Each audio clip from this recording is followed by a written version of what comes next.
नमस्कार, आप देख रहे हैं जोहार झारखंड और आपके साथ मैं हूं ऋचा शर्मा। बुलेटिन की शुरुआत बड़ी खबर के साथ करेंगे। बड़ी खबर देवघर से। देवघर के त्रिकुट पहाड़ हादसे के बाद इंडियन एयरफोर्स के हेलीकॉप्टर के माध्यम से रेस्क्यू करने का प्रयास किया जा रहा है, तो ये बड़ा अपडेट आपको दिखा रहे हैं। हालांकि तार की वजह से हेलीकॉप्टर को परेशानी जरूर हो रही है। हेलीकॉप्टर से रस्सी के सहारे एयरफोर्स के जवान केबिन तक पहुंचने की कोशिश कर रहे हैं। इंडियन एयरफोर्स की टीम लगातार बचाव कार्य में जुटी हुई है, लेकिन गहराई ज्यादा होने की वजह से एयरपोर्ट के जवानों को केबिन तक पहुंचने में काफी दिक्कत आ रही है। आपको बता दें कि कल त्रिकुट पहाड़ पर रोपवे का केबल टूट गया, जिसके बाद ये बड़ा हादसा हुआ है। स्क्रीन पर आपको एक्सक्लूसिव तस्वीरें दिखा रहे हैं। देखिए किस तरीके से रेस्क्यू काम इस वक्त जारी है। हालांकि ये बड़ा हादसा बीती रात ही हुआ और 48 घंटे समझिए आप किस तरीके से रात में ये हादसा होता है और सुबह में रेस्क्यू का कार्य जो है वो लगातार जारी हो रहा है। और अब तक जो अपडेट सामने आ रहा है उसके अनुसार 48 लोग जो है वो घटे हुए हैं। हादसे में 2 महिलाओं की मौत हो गई है, जबकि कई यात्री अभी भी घायल बताए जा रहे हैं। घटना के बाद एनडीआरएफ की रेस्क्यू टीम यहां पर जुटी हुई है। इंडियन आर्मी, एयरफोर्स और आईटीबीपी के जवान के साथ पैरामिलिट्री फोर्स और एनडीआरएफ के जवान भी जुटे हुए हैं। देवघर डीसी भी मौके पर डटे हुए हैं। डीसी के मुताबिक सभी फंसे 48 लोगों को सुरक्षित बाहर निकाला जा रहा है। तो तस्वीरें आपको टेलीविजन स्क्रीन पर दिखा रहे हैं। ये तस्वीरें हादसे की है, उस बड़े हादसे की तस्वीर है जिसने आज लोगों को दहशत में रहने के लिए मजबूर कर दिया है। क्योंकि आप सोचिए, रामनवमी का वक्त होता है और जो पर्यटन है, वो जो यात्री है वो यहाँ पर मनोरंजन के लिए आते हैं, लेकिन उन्हें क्या पता था कि ये बड़ा हादसा हो जाता है। और इस वक्त रेस्क्यू ऑपरेशन जारी है। दूसरे विंडो में आपको वो हेलीकॉप्टर दिखा रहे हैं जिसके जरिए रेस्क्यू ऑपरेशन किया जा रहा है। और अब तक 48 लोग अंदर फंसे हुए हैं। तो रस्सी के सहारे केबिन तक पहुंचने की कोशिश की जा रही है, लेकिन काफी समस्याएं भी आ रही है। त्रिकुट रोपवे हादसे में Indian air force, Indian army, ITBP के जवान, एनडीआरएफ की टीम लगातार लगी हुई है। इस वक्त मौजूद है हम देवघर के त्रिकुट पहाड़ पर। अब आप देख सकते हैं कि किस तरह से जो है इंडियन एयरफोर्स का हेलीकॉप्टर यहाँ पर मौजूद है और लगातार प्रयासरत है कि किसी तरह जो 48 लोग फंसे हुए हैं ऊपर, उन्हें बचाया जा सके। आप तस्वीरों के माध्यम से देख सकते हैं कि कितनी ऊंचाई है और जिस जगह पर लोग फंसे हुए हैं वो काफ़ी डेप्थ है। आप तस्वीरों में सामने देखिए कि एयरफोर्स के जवान जो हैं उतरने की कोशिश भी कर रहे हैं ताकि जो है उन्हें बचाया जा सके। और ये बचाव कार्य जो है लगातार जारी है। सुबह 5 बजे से लेकर अब तक रेकी किया जा रहा था और अब जो है लग रहा है कि ऐसा जो लोग फंसे हुए हैं उन्हें निकाला जाएगा। अब तस्वीरों में साफ देख सकते हैं कि हेलीकॉप्टर के माध्यम से इंडियन एयरफोर्स के जवान जो हैं नीचे उतरने की कोशिश भी कर रहे हैं। हेलीकॉप्टर भी है और तमाम जो लोग यहाँ पर मौजूद हैं, जो 48 लोग फंसे हुए हैं, उन्हें सफलतापूर्वक निकाल दिया जाएगा। अब मैं एक बार कोशिश करता हूं आपको कि वो एयरफोर्स के जवान जो हैं वो आप देख सकें कि किस तरह से हवा में जो है हेलीकॉप्टर है और उस रस्सी के माध्यम से आप देखिए कि कैसे नीचे वो उतर रहे हैं और जो बचाव कार्य है वो किया जा रहा है। हालांकि काफ़ी दिक्कतों का भी सामना करना पड़ रहा है क्योंकि ये इसकी जो है गहराई काफ़ी ज़्यादा है और तार की वजह से जो है ये काफ़ी परेशानी का सामना करना पड़ रहा है। तो कुल मिला के ये कह सकते हैं कि लगातार जो है यहाँ पर कार्य जारी है, बचाव कार्य जारी है। इंडियन एयरफोर्स का जो है टीम यहाँ पर मौजूद है और लोग जो है एयरफोर्स के जो जवान हैं वो रस्सी के माध्यम से नीचे उतरकर जो ट्रॉली में लोग फंसे हुए हैं उन्हें बचाया जा रहा है। मनीष दुबे, न्यूज़ 18 देवघर। चलिए अब आपको 10 पॉइंट्स के जरिए बताते हैं कि देवघर के त्रिकुट पहाड़ और हादसे की पूरी तस्वीर क्या रही। देखिए, देवघर दुमका मेन रोड पर यह पर्यटन स्थल है त्रिकुट पहाड़। समुद्र तल से 2470 फीट ये ऊंचा है। 840 मीटर की ऊंचाई पर इस पहाड़ की चोटी है। और रविवार शाम करीब 4 बजे रोपवे की तार टूटी थी। तार टूटने से एक ट्रॉली 40 फीट नीचे खाई में गिर गई। रोपवे की बाकी ट्रॉलियां भी 7 फीट नीचे लटकी नजर आई। 2 ट्रॉलियां पत्थर से जोरदार ढंग से टकरा गई। केबल टूटते ही हवा में लटकी ट्रॉलियां और चीख पुकार वहां पर मचने लगी। सेना पारामिलिट्री फोर्स का रेस्क्यू ऑपरेशन इस वक्त यहां पर जारी है। केबिन में फंसे लोगों के रेस्क्यू में अब काफी परेशानी भी आ रही है, लेकिन प्रशासन की तरफ से मुस्तैदी बरती जा रही है। और हमारे साथ हमारे सहयोगी मनीष दुबे भी जुड़ चुके हैं। मनीष, हादसा तो हो गया, लेकिन रेस्क्यू ऑपरेशन लगातार जारी है। क्या आंकड़ों में कोई बदलाव आया है? जिन व्यक्तियों का रेस्क्यू हो रहा है इस वक्त, तो क्या उनके आंकड़ों में वृद्धि हुई है? जी बिल्कुल, देखिए मैं आपको बता दूं कि इस वक्त जो ग्राउंड जीरो की स्थिति है, लगातार कोशिश कर रही है इंडियन आर्मी की फोर्सेस हैं, आईटीबीपी के जवान हैं और जिला प्रशासन है, पारामिलिट्री फोर्स है, लेकिन कामयाबी अब तक नहीं लग पाई है। लगातार हेलीकॉप्टर जो है सुबह में सबसे पहले रेकी किए, रेकी करने के बाद जब पुनः उन लोग वापस यहाँ पर आए कि बचाव कार्य को किया जाए, हेलीकॉप्टर के माध्यम से आर्मी के जवान जो है रस्सी के माध्यम से नीचे उतरे और कैबिन तक पहुंचने की बहुत मशक्कत की, लेकिन तार की वजह से जो है वो कैबिन तक नहीं पहुंच सके, जिसकी वजह से फिर से बेरंग उस हेलीकॉप्टर को भी लौटना पड़ा। तो अब तक जो है जो 12 कैबिन अभी हवा में लटक रहे हैं और जिसमें 48 लोग फंसे हुए हैं, वो अब तक उसी तरह हैं। वहीं दूसरी तरफ आपको एक बात और बता दें कि ऊपर जाने की ट्रॉली एक और है और दूसरी ओर नीचे उतरने वाली ट्रॉली होती है। तो ऊपर जाने वाली ट्रॉली के ठीक बगल में लगेज ट्रॉली है। उस लगेज ट्रॉली के माध्यम से जो नीचे उतर रहे थे उन तक तो राहत सामग्री पहुंच रही है, लेकिन जो ऊपर जो लोग जा रहे थे उन तक बिल्कुल राहत सामग्री नहीं पहुंच पा रही है। और जिसमें कि बताया जा रहा है कि 4-5 बच्चे भी उस ऊपर जाने वाली ट्रॉली में फंसे हुए हैं।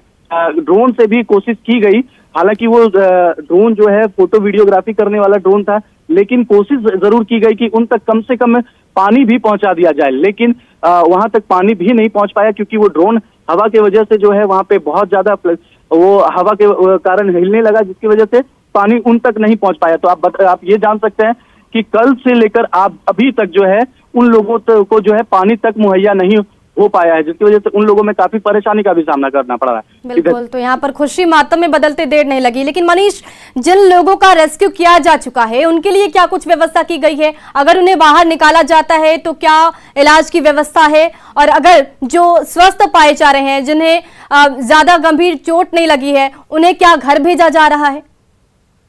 रेस्क्यू अभी एक भी लोगों का हो ही नहीं पाया। कल शाम में जो रेस्क्यू स्थानीय लोग और बाद में फिर एनडीआरएफ की टीम जो रेस्क्यू किए थे 7-8 लोगों का, और क्योंकि वो नीचे ट्रॉली था, वो बहुत मतलब हाइट में नहीं था, 6-7 फीट पे था, तो जो स्थानीय लोग और एनडीआरएफ की टीम ने रेस्क्यू कर लिया, उसे सदर अस्पताल भेज दिया। जिसको गंभीर चोट आई थी वो वार्ड में वहां पे भर्ती है, बाकी लोगों जो ठीक थे वो घर चले गए। लेकिन अभी की जो स्थिति बता रही है यहाँ पे कि जो लोग अभी हवा में जो जिस तरह से कैबिन लटका हुआ है, उन लोगों को अगर निकालते हैं, रेस्क्यू किया जाता है, तो सबसे पहले आईटीबीपी के जो है वहां पे पूरी मेडिकल टीम भी जो है मौजूद है, जिस जगह पर रेस्क्यू करके इन्हें ड्रॉप किया जाएगा। जी मनीष, आप तमाम अपडेट्स लगातार उस पर नजर बनाए रखिए, हम हर पल के अपडेट्स आपसे लेते रहेंगे। और फिलहाल आप देखिए और ऑब्जर्व कीजिए कि क्या कुछ वहां पर हो रहा है, किस तरीके से रेस्क्यू ऑपरेशन जारी है, और अगर कोई अपडेट आता है तो सबसे पहले न्यूज़ 18 आपको दिखाएगा। लोहरदगा में सदर थाना क्षेत्र के हरही गांव में रामनवमी जुलूस पर हुए पथराव के बाद आगजनी की गई। हालत बिगड़ता देख जिला प्रशासन ने पूरे इलाके में धारा 144 लागू कर दिया। वहीं झड़प के बाद राज्य सरकार ने पूरे लोहरदगा में जिले में इंटरनेट सेवा को अगले आदेश तक के लिए बंद कर दिया है। देवघर से ये बड़ी खबर, पथराव के बाद इंटरनेट सेवा यहां पर बंद कर दी गई है। एहतियातन पूरे इलाके में धारा 144 लागू कर दी गई है। इसी के साथ हालात सामान्य करने के लिए गांव में भी भारी संख्या में पुलिस बल की तैनाती की गई है। बड़े अधिकारी लगातार क्षेत्र में भ्रमण कर रहे हैं। आपको बता दें कि रामनवमी की शोभा यात्रा में शामिल लोगों पर एक खास समुदाय के लोगों ने पथराव कर दिया था, जिसके बाद हालात यहां पर बिगड़ गए थे।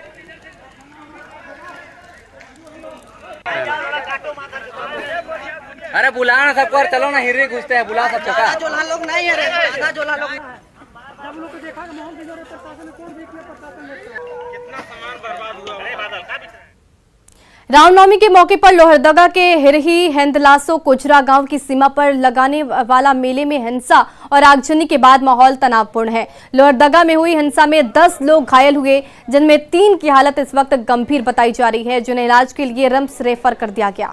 लोगों ने शोभा यात्रा पर हमला करने वालों की गिरफ्तारी की मांग की है।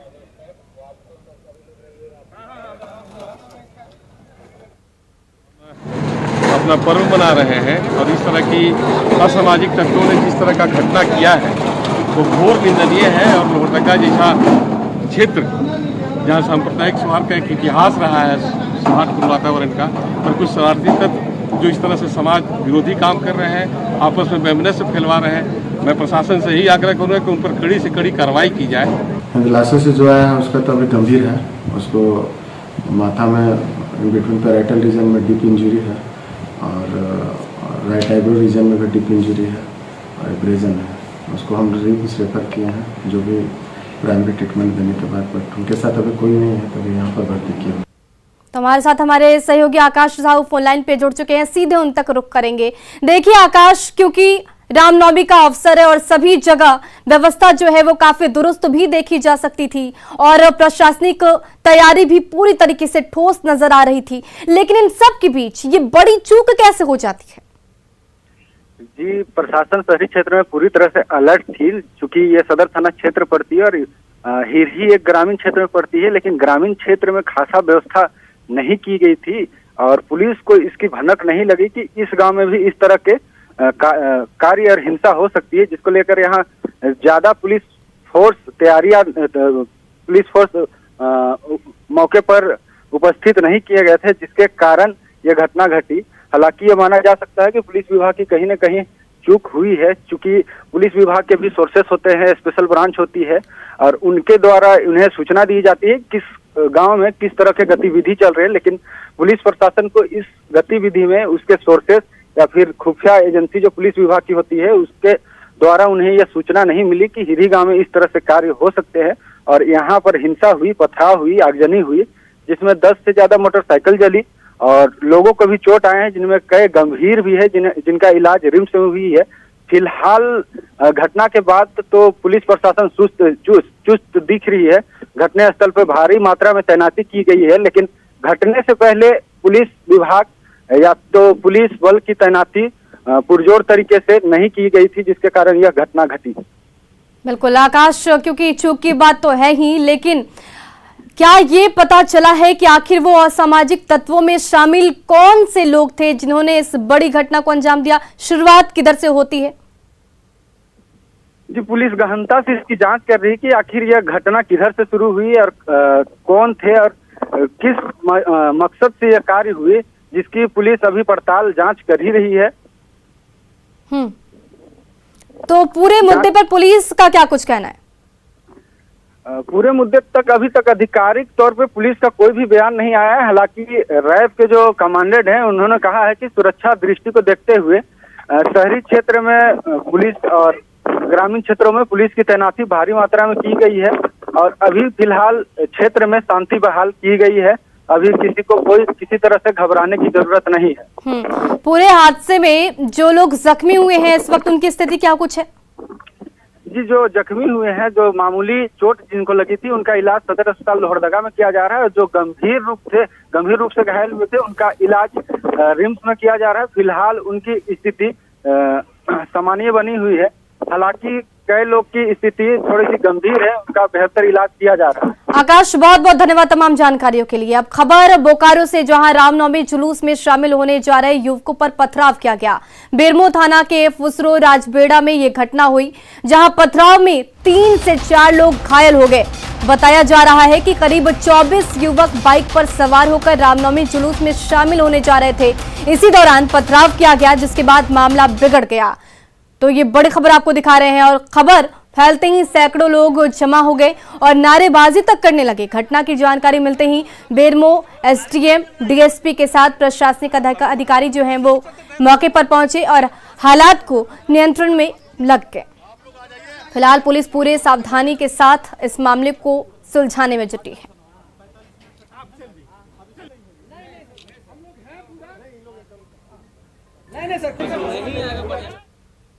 देवघर में त्रिकुट पहाड़ हादसे के बाद मौके पर पहुंचे गोड्डा सांसद निशिकांत दुबे और डीसी मंजुनाथ भजंत्री के बीच नोकझोंक भी हुई।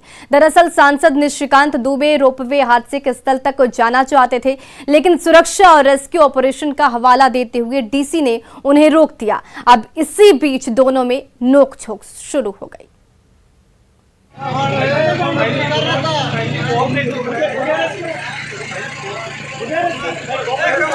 ऐसा होता तो दीदी से सुरक्षा देते। मैं बाईप्लस थ्रेड सिक्योरिटी हूँ। I am travelling without security. Stop all this nonsense mister DC. यदि मेरी सुरक्षा का इतना ख्याल रहता तो मैं बाईप्लस थ्रेड का हूँ और 3 दिन से बिना सिक्योरिटी के घूम रहा हूँ। What nonsense you are talking? What nonsense you are talking?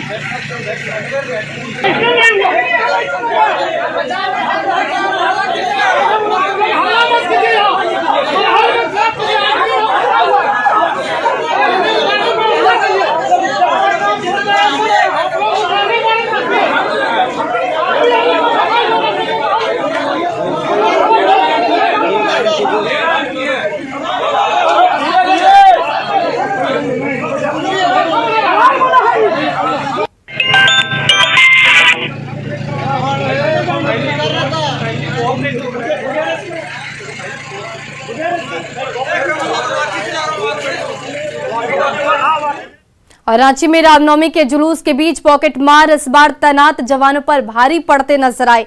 Pocket मारों ने जुलूस में शामिल सैकड़ों लोगों के जेब पर हाथ साफ कर दिया। वहीं मोबाइल चोरी और छिनतई की घटना को भी अंजाम दिया गया। हालांकि तत्परता दिखाते हुए डेली मार्केट पुलिस ने रातों रात 60 मोबाइल को जब्त कर लिया। वहीं अभी सैकड़ों लोगों के मोबाइल फोन की तलाश जारी है। रांची के डोरंडा थाने में मोबाइल छिनतई की शिकायत दर्ज कराने पर एक लड़की वहां पर पहुंचती है। लोहरदगा से कॉलेज के लिए आने के दौरान उसके हाथों से मोबाइल फोन चोरों ने छीन ली थी। ऐसे में रांची पुलिस की सतर्कता के दावों पर गंभीर सवाल भी उठ रहे हैं। डोरंडा कॉलेज में पढ़ते हैं और यहाँ ओवरब्रिज में मेरा मोबाइल कोई छीन के ले गया और हम उसको जानते भी नहीं है। मोबाइल में बात करते हुए हाथ से छीन के ले गया। बात नहीं कर रहे थे। कितने लोग थे? एक ही लोग था, एक ही आदमी था। छीन कर दौड़ गया? हाँ, नहीं दौड़ नहीं गया, बाइक में था। बाइक स्लो किया, उसके बाद हाथ से छीना और फिर बाइक तेज कर दिया। कितनी रकम की होगी मोबाइल आपकी? 14,000 का था। फिलहाल में ही लिए थे, ऑनलाइन क्लास करने के लिए घर वाला लोग दिया था। रांची में रामनवमी के जुलूस के बीच इस बार सुरक्षा बल जो तैनात थे उस पर पॉकेट मार भारी पड़े हैं। करीब सैकड़ों मोबाइल और पर्स बीती रात चोरी हुई है। बता दूं कि इस वक्त रांची में करीब कल रात 10 टीएसपी, 40 इंस्पेक्टर, 200 दरोगा और 2000 जवान तैनात थे, पर फिर भी इस बीच पॉकेट मारों ने अपना काम कर दिखाया है। करीब सैकड़ों लोगों से मोबाइल छीनताई और पर्स चोरी किया है और इस पर पुलिस ने तत्परता दिखाते हुए ड्यूली मार्केट पुलिस ने रातों रात 60 मोबाइल जब्त भी कर लिया है, लेकिन अभी और भी कार्रवाई करनी बाकी है। करीब सैकड़ों लोगों के आवेदन जो है पेंडिंग पड़ा हुआ है। कई लोग परेशान है, उन्हें नुकसान हुआ है काफी। कल इतनी सुरक्षा बल के बीचों बीच पॉकेट मारों ने रांची के काफी ज्यादा नुकसान पहुंचाया है और पूरे तमाम शहर के इलाकों में अपने काम को अंजाम दिया है। मोबाइल चोरी और पर्स चोरी किया है लगातार। इस बीच कैमरा पर्सन संत के साथ रूपाली त्रिपाठी, न्यूज़ 18 रांची। और घाटशिला के बड़ा कुर्शी पंचायत से बेहद ही मार्मिक तस्वीर सामने आई है। दारीसाई सबर बस्ती की एक छोटी सी बच्ची अपनी मृत मां को सोया हुआ समझकर उठाने का प्रयास करती रही। उसे नहीं पता था कि उसकी मां अब दुनिया में नहीं है। मां नहीं उठी तो उसने चादर उड़ा दी। दिल को दहला देने वाली ये तस्वीर 2 दिन पहले की है। बच्ची के पिता की 1 महीने पहले बीमारी से मौत हो गई थी। अब मां का आंचल भी छिन गया। 7 साल की सोमवारी का कोई रिश्तेदार तक नहीं है। ऐसे में बस्ती के लोग भी बच्ची की देखभाल कर रहे हैं।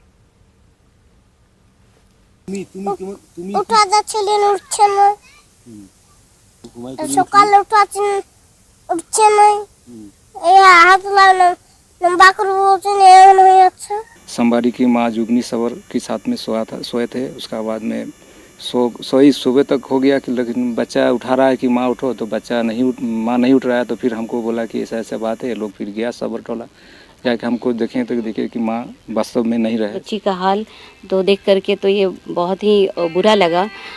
लेकिन हम लोग इसमें जो कर सकते हैं, मैं सोची हूँ कि मैं इनसे यहाँ के एसडीओ सर से और बीडीओ सर से इनसे बात करके कि इस बच्ची का है ना, इसके लिए है ना कुछ किया जाए। एटलीस्ट कम से कम कहीं अच्छे जगह हॉस्टल में इसको रखवा करके इसको पढ़ाई लिखाई आगे है ना। और फिलहाल इस बुलेटिन में बस इतना ही। बने रहे न्यूज़ 18 बिहार झारखंड के साथ।